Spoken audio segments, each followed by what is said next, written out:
سلام الله عليكم ورحمته وبركاته.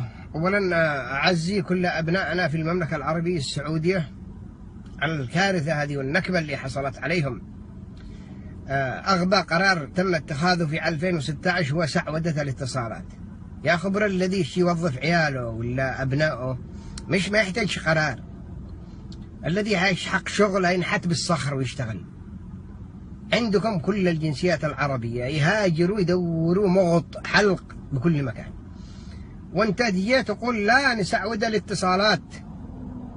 مو من القرار هذا. العالم الآن مفتوح، العالم قرية صغيرة. 2016 ما عاد باقيش حكر بالأمور هذه. وانت لا، الذي يشحن التلفون لازم يوقع سعودي. مو القرار السخيف هذا والأخبل. طيب اعملوا معالجات للناس. الناس استثمرت مئات الملايين، ملايين الريالات السعودية، وفتحوا محلات وبموجب قانون سعودي. والآن تجي تقول للشارع طيب اشترى حقه المحل، ودك واحد سعودي يشحن التلفون. وين الشريعة هذه اللي تدعوها والدقن والمسواك والهيئة، لجنة الهيئة العامة؟ اوكي معك بلدك اعمل لك اللي تشي، بس بما بالقانون، بما يرضي الإنسان والله. أما تأكل لك حقوق الناس هكذا ما يكفيش قانون الكفالة حقكم هذا. يعني ملايين السعوديين أو 10,000 100,000 من السعوديين عايشين على موضوع الكفالة. قانون رق هذا. لا تدركوا أنتم حجم المعضلة الذي عاملينها أنتم بالعالم. قوانين الرق هذه اللي حق يا أخي لا تدخلش أحد بلدك من البداية. لا تجبرش الناس تسافر وتجي تقول له دا كفيل وما تنقلش وما تتعالجش وما تسكنش كلام فارغ. إذا كان لابد اعمل قوانين واشتري أغراض الناس.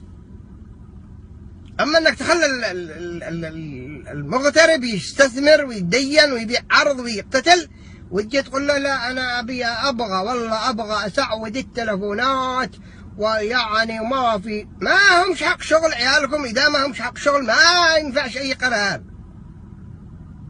لا ترجعوا تتصلوا بالمغارف حق الفول، وأنا هذا يحتلق. جمعوا دومان. وين هذا وزير الاتصالات السعودي؟ وين العقلاء السعوديين في 2016؟ وقوانين الرق هذه ما زالت تمارس ضد كل المغتربين. عيب.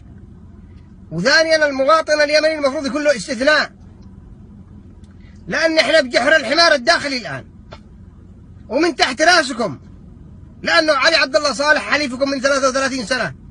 اختلفتم رجعتم ندشتم من الجهتين، فعلى الأقل تراعوا المرحلة هذه. أنا أخاطب وأناشد كل الناس الشرفاء، وأي واحد يستطيع يوصل الرسالة هذه للديوان الملكي لوزارة الاتصالات. عيب عيب. مش ناقصين احنا جالسين نرقع بعد اجحاركم هنا بأمريكا إنه لا احنا دولة إسلامية ومعنا خصوصية، وهم يقولوا لا هذا دولة متخلفة، دولة تحارب الإنسانية والبشرية وكل القوانين المدنية. واحنا نقول لهم لا احنا معنا خصوصية والملك سلمان هنا جنب حمود. وين من الخبر؟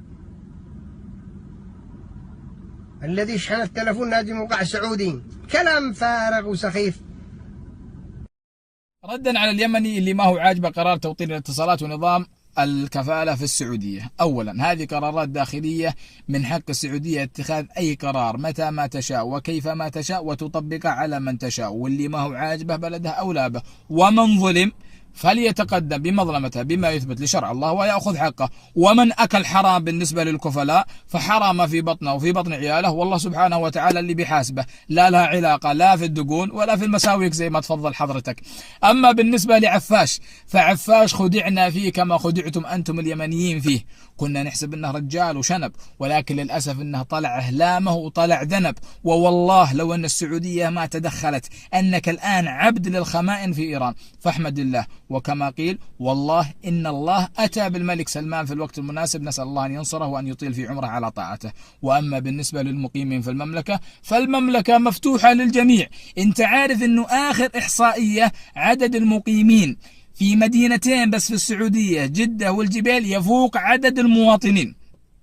السعودية تضم أكثر من 200 جنسية، كلهم يعاملون سواسية، إلا أنه في بعض التسهيلات لإخواننا اليمنيين والسوريين والفلسطينيين نظرا لظروف الحرب عندهم. نسأل الله أن يرفع عنهم وأن يلطف بإخواننا المسلمين المستضعفين فيهم. لازم يكون في نظام يضبط الجميع، لأنه لو ما كان في نظام للمقيمين عانينا من سواليف المخدرات والمسكرات والحشيش وبيوت الدعارة كما عانينا منها سابقا. نسأل الله أن يكفينا وإياكم شرهم بما شاء. وأما بالنسبة للنقطة الجوهرية وهي تهكمك وتطاولك على شباب السعودية وأنما هم حقين شغل، فأنا بعطيك من أرض الواقع مثال.